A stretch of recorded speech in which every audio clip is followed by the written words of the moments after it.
Bonjour, dans cette courte vidéo, je vais rapidement passer en revue quelques éléments du business plan, de telle sorte que vous puissiez mieux comprendre une série de remarques que j'ai faites.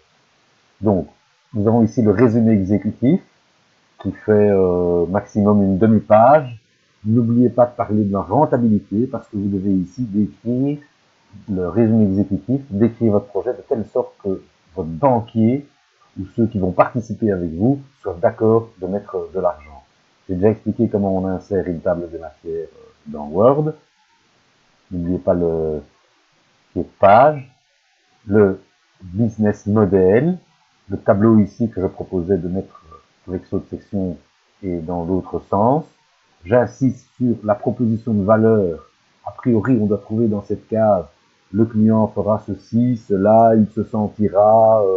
Donc si vous ouvrez par exemple un centre de massage, le client rentrera dans un endroit idyllique et trouvera des mains tout à fait douces pour le relaxer, etc. etc.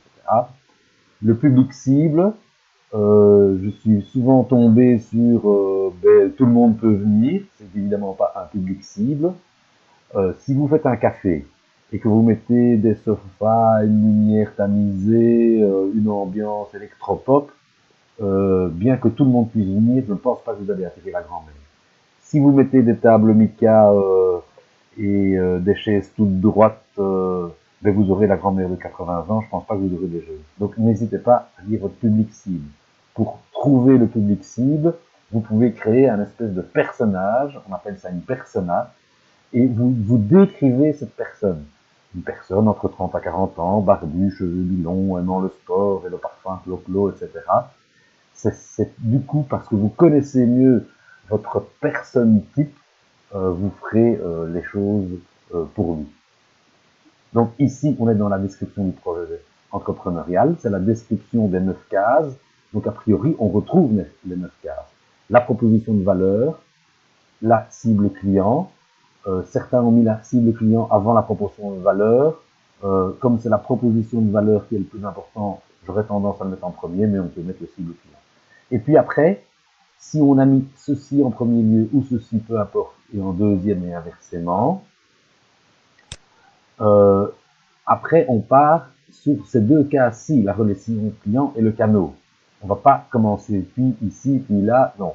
On fait ça, ça, puis ceci. Et puis ce qu'on peut faire, c'est ceci, et puis les coûts et le chiffre d'affaires. Ou bien on fait cette partie-là du tableau, on fait ça, ça, ça, ça, puis structure de chiffre d'affaires, et puis on part sur partenariat, opération de source clé, structure des coûts. Voilà, il faut un peu de... Alors, maintenant, je viens sur la structure de chiffre d'affaires et structure des coûts. Si vous mettez assez peu, structure de chiffre d'affaires, vous mettez par exemple vente au comptoir, si on ne fait que des ventes au comptoir, ou vente au comptoir sur un site web, ou paiement direct si c'est un salon esthétique, plus paiement des produits si on vend des produits, plus si on fait du coaching, etc. Structure des coûts, le personnel, le loyer, l'achat marchandise. Il y en a beaucoup qui ont oublié achat marchandise. Ils vendent des choses, mais ils oublient qu'ils les achètent.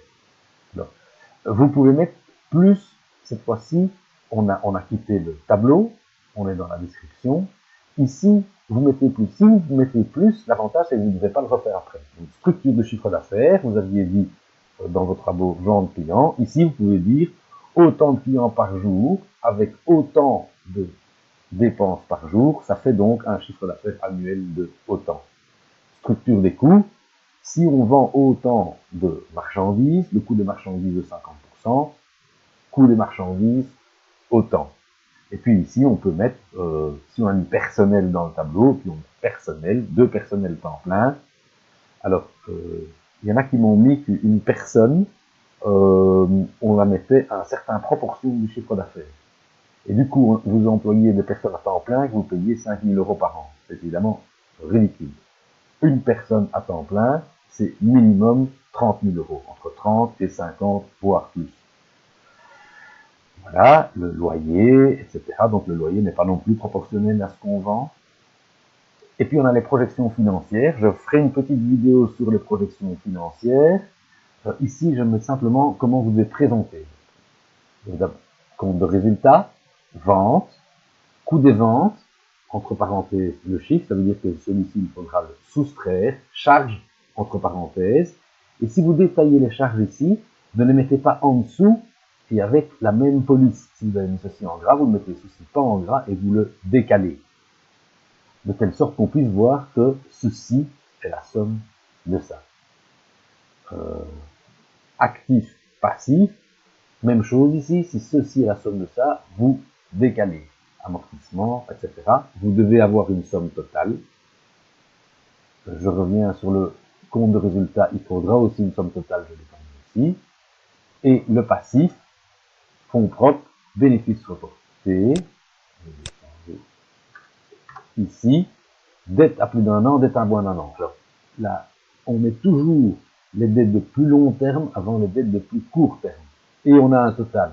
Rappelons que ce total-ci devrait égaler à cet effet-là. Et enfin, le tableau des amortissements. Vous avez ici vos immobilisés. Par exemple, un immeuble et du matériel. Vous pouvez ici ne pas mettre le détail ici, mais alors il doit se retrouver ici. L'immeuble, le prix 50 000, le matériel, par exemple, aussi 50 000. Total 100 000, 100 000 qu'on retrouve là. Alors vous mettez ici le nombre d'années que vous allez prendre pour l'amortissement. Par exemple, la matériel informatique, c'est 3 ans. Ici, j'ai mis 5 ans. Je vais mettre 3 ans, faire une partie 3 ans, une partie 5 ans pour les étagères, par exemple. Et l'immeuble, par exemple, en 20 ans. J'ai marqué ici 25 ans, de telle sorte que 50 000 amortis en 25 ans, ça fait un amortissement annuel de 2 000. 50 000 en 5 ans, ça fait un amortissement de 10 000. Ces amortissements, ici, qu'on retrouvera ici. Après ça, on passe à la stratégie marketing. Je vous ai parlé des 4 P. Je vous ai mis une référence ici que j'ai simplement tapé sur Internet pour chercher qu'est-ce que c'était le marketing mixte avec les 4 P. Donc, c'est prix, produit, place distribution, c'est-à-dire l'endroit où on distribue, le magasin, etc. Et promotion, c'est-à-dire la communication. Si vous avez déjà parlé de votre produit, vous pouvez marquer voir, chapitre, machin. Le prix, quelle est votre politique de prix? Si vous voulez faire un prix, les prix élevés, les prix bas. Place distribution, si vous avez déjà parlé ailleurs, vous pouvez voir les promotions, ce que vous allez faire pour la promotion. Dans le plan opérationnel de lancement, beaucoup ont mis quelque chose sur la création de société, très bien. Une fois que la société est créée, il faut peut-être encore louer le bien, l'aménager, penser à la publicité, penser à l'ouverture, etc. Vous ne devez pas être long pour ceci, mais je vous demande de ne pas seulement vous focaliser sur la création de société. La prochaine vidéo sera sur les projections financières.